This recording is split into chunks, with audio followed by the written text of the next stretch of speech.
एक बार फिर से आप सभी YouTube दर्शकों का आपके अपने स्टडी मेंटर YouTube चैनल पर हार्दिक स्वागत है। आज के वीडियो में हम आपके सामने जो टॉपिक लेके आए हैं उसका नाम है शब्द युग्म, शब्द शुद्धि और क्रिया। इन तीन टॉपिकों से संबंधित जो भी question RPSC second grade Hindi exam में 2011 से लेकर 2024 तक पूछे गए हैं, चाहे वो सामान्य शिक्षा विभाग हो या फिर संस्कृत शिक्षा विभाग हो, उनसे संबंधित ये क्वेश्चन हैं। इसमें कई क्वेश्चन तो ऐसे हैं जो बार बार रिपीट होते हैं। उन क्वेश्चनों को हमने एक ही बार इस वीडियो में लिया है और ये सभी क्वेश्चन जो हैं ये काफ़ी इम्पोर्टेंट हैं और हम जो भी वीडियो लेके आते हैं वो एग्ज़ाम की दृष्टि से आपके लिए बहुत ही फ़ायदेमंद रहने वाला है। अभी तक आपने अगर चैनल को सब्सक्राइब नहीं किया है तो चैनल को सब्सक्राइब ज़रूर कर लें ताकि आने वाले वीडियो की सूचनाएं आपके पास तुरंत पहुंच सके। शुरू कर रहे हैं शब्द युग्म से संबंधित कुछ इम्पोर्टेंट क्वेश्चन जो पिछली आरपीएससी द्वितीय श्रेणी अध्यापक परीक्षा में पूछे गए हैं। पहला क्वेश्चन है अर्थी और अर्थी, इस युग्म का सही अर्थ युग्म कौन सा है ये आपको बताना है। तो आपने देखा होगा ये जो अर्थी है ये आपने संधि में पढ़ा होगा विद्या धन अर्थी, तो उसमें विद्यार्थी का ये संधि विच्छेद था। तो अर्थी विद्या का जो याचक होता है वो होता है विद्यार्थी, मतलब ज्ञान ग्रहण करने का अर्थी, इसका अर्थ होता है याचक। यहाँ हम देखें याचक इसमें भी है इसमें भी है, मगर पहला जो अर्थी है इसका अर्थ होता है सौ, तो इसका ख वाला विकल्प बिल्कुल सही हो जाएगा। अगला प्रश्न है इंद्रनील मणि महाचमक थी, सोम रहित उल्टा लटका। यहाँ सोम जो शब्द आया है इसके आपको अर्थ बताने हैं। तो यहाँ सोम का एक तो अर्थ हो जाएगा चंद्रमा और दूसरा हो जाएगा सोमरस, विकल्प क इसका सही जवाब होगा। अगला प्रश्न है अंबुज और अंबुधि, इन शब्दों के अर्थ आपको बताने हैं। यहाँ सिर्फ अंबु जो है ये दोनों में सेम है, मतलब एक जैसा है। अंबु का अर्थ होता है पानी, नीर, तोय, जल, ये सभी पानी के पर्यायवाची हैं। आगे इसमें जय दे रखा है, जय का अर्थ होता है जन्म देने वाला, मतलब जन्म लेने वाला, जन्म लेने वाला, और धी का अर्थ होता है देने वाला, ये आपको याद रखना है। तो यहाँ अंबु जय, अंबु मतलब पानी में जन्म लेने वाला, तो यहाँ पानी में जन्म कमल लेता है, और पानी अंबुधि पानी देने वाला, तो पानी देने वाला बादल भी होता है और सागर भी होता है, तो इसका सही विकल्प ये वाला क वाला हो जाएगा। तो ये आपको इसमें याद रखना है।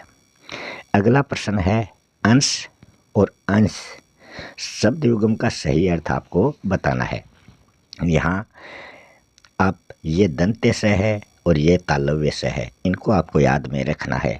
तालव्य स जहाँ आ जाए तो वहाँ हिस्सा होगा, ये वहाँ दंत्य स प्रकट हो जाएगा, ये आपको याद रखना है।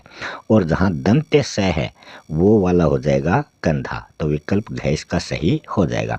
मतलब ये जो तालव्य स है ये दंत्य स में बदल जाएगा, तो यहाँ दंत्य स में बदल गया, तो ये इसको यहाँ आपको इस रूप में इसको याद रखना है। इसमें गलती बहुत होती है, इसको हम उल्टा कर देते हैं,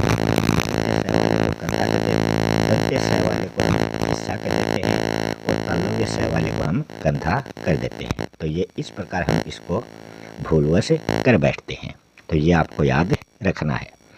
अगला प्रश्न है अजर अजीर, शब्द युग्म का सही अर्थ आपको बताना है। अजर, जर का अर्थ होता है बूढ़ा, मतलब जो कभी बूढ़ा ही न हो वो तो देवता होता है, तो यहाँ देवता हो गया। अजीर होता है आंगन, तो ये इस प्रकार आप इसको याद रख सकते हैं। जरठ और जठर, इस शब्द युग्म का अर्थ आपको बताना है। आपने गांव में सुना होगा वो तो खाना, वो तो मतलब उससे चला ही नहीं जा रहा, वो क्या हो गया, जरठ हो गया। जरठ बोलते हैं बूढ़े को, तो यहाँ बूढ़ा और जठर हो गया पेट। अगला युग्म है शब्द युग्म जो है उसका अर्थ भेद सुमेलित नहीं है, ये आपको बताना है। तो यहाँ हम देखें, ये क वाला सुमेलित है, ख वाला भी सुमेलित है, ग वाला भी सुमेलित है, मगर घ वाला सुमेलित नहीं है। यही इसका सही जवाब होगा। अगर आपको वीडियो अच्छा लग रहा है तो वीडियो को लाइक करें, अपने दोस्तों रिश्तेदारों के साथ शेयर करें, और अगर आपने अभी तक चैनल को सब्सक्राइब नहीं किया है तो चैनल को भी सब्सक्राइब ज़रूर कर लें, ताकि आने वाले वीडियो के नोटिफिकेशन आपको तुरंत प्राप्त हो सकें। अगला क्वेश्चन है चप्पल और चपला, इसका अर्थभेद आपको बताना है। चप्पल तो होता है चंचल और चपला कहते हैं बिजली को, तो ये इसका सही जवाब यहाँ हो जाएगा। अगले प्रश्न पर हम चलते हैं। समश्रुत भिन्नार्थक शब्दों का अर्थभेद सुमेलित नहीं है, वो आपको बताना है। तो यहाँ हम देखें अली अली, तो जहाँ बड़ा ली आ जाए अली में, तो हम देखेंगे सखी में भी क्या है, खी बड़ा है। तो इस प्रकार आप इसको इस ट्रिक से याद कर सकते हैं। तो इस अली का अर्थ सखी है और छोटे ली का अर्थ भंवरा है, तो ये सुमेलित नहीं है। बाकी तीनों विकल्प बिल्कुल सही सुमेलित है। आगे हम बात करें किस शब्द युग्म का अर्थभेद इसमें सुमेलित नहीं है। यहाँ भी हम बात करें, समय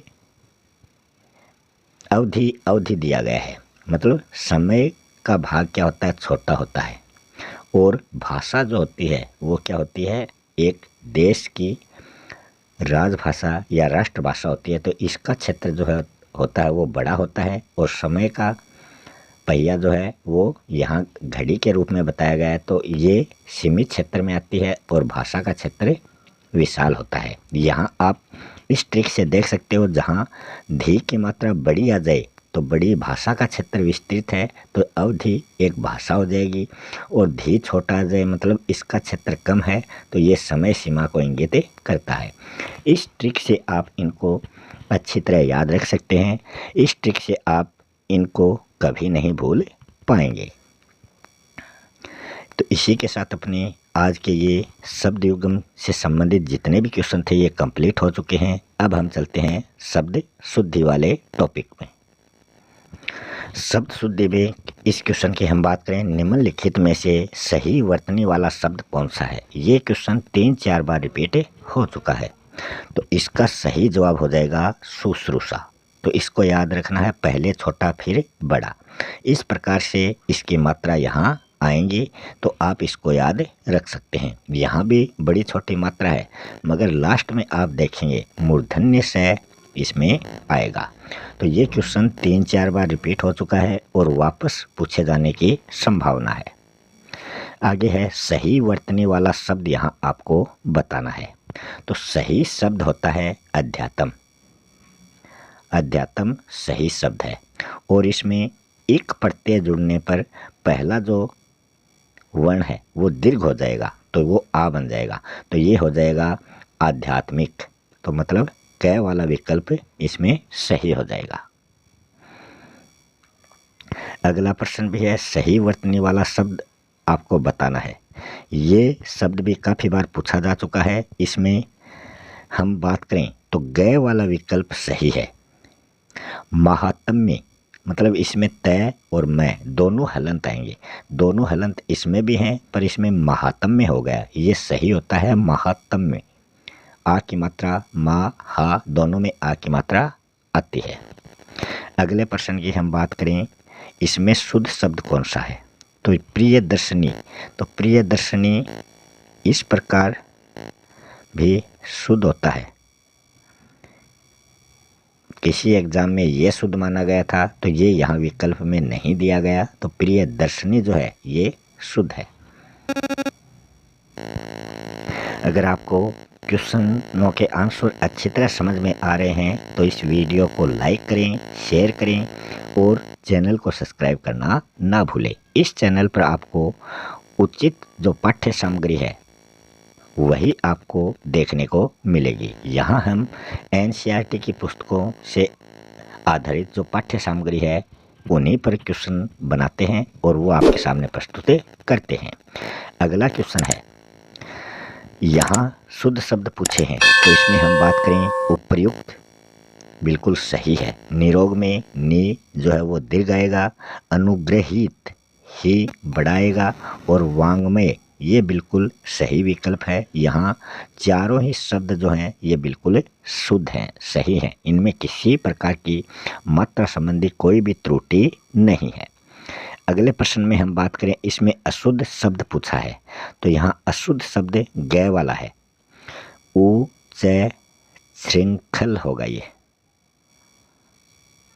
इसमें कै हलंत और आएगा तो ये इस प्रकार होता तब ये बिल्कुल सही होता, यही इसमें गलत है। अगले में भी अशुद्ध शब्द पूछा है तो इसमें हम बात करें मल पहलवान होता है तो मैं मल इस प्रकार लिखा जाता है तो ये मल युद्ध है, तो ये पहलवानों का युद्ध है तो यही इसमें गलत है, बाकी तीनों विकल्प सही हैं। यहाँ सभी शब्द शुद्ध हैं ये पूछा गया है तो इसमें हितैषी और प्रशस्त ये दोनों ही शब्द क्या हैं, शुद्ध हैं, यही इसमें पूछा गया था। यहाँ हम आपको बता दें, ये अपने 2 YouTube चैनल हैं, स्टडी मेंटर विद सुनील और do your best and you will succeed. इन दोनों चैनलों पर आपको कक्षा 6 से लेकर 10 तक के जीके से संबंधित, SST से संबंधित जितने भी टॉपिक हैं उनसे संबंधित हमने ऑब्जेक्टिव टाइप के क्वेश्चन बनाए थे और वो इन दोनों चैनलों पर अलग अलग रूप से हमने डाले हैं।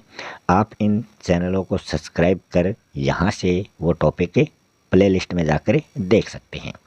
और कक्षा 6 से लेकर 10 तक की जो राजस्थान अध्ययन की पुस्तक है उसमें काफ़ी इम्पोर्टेंट क्वेश्चन है। राजस्थान में जितने भी एग्ज़ाम होते हैं उन एग्ज़ाम में यहाँ से इन पुस्तकों से 80-90% के आसपास क्वेश्चन पूछे जाते हैं।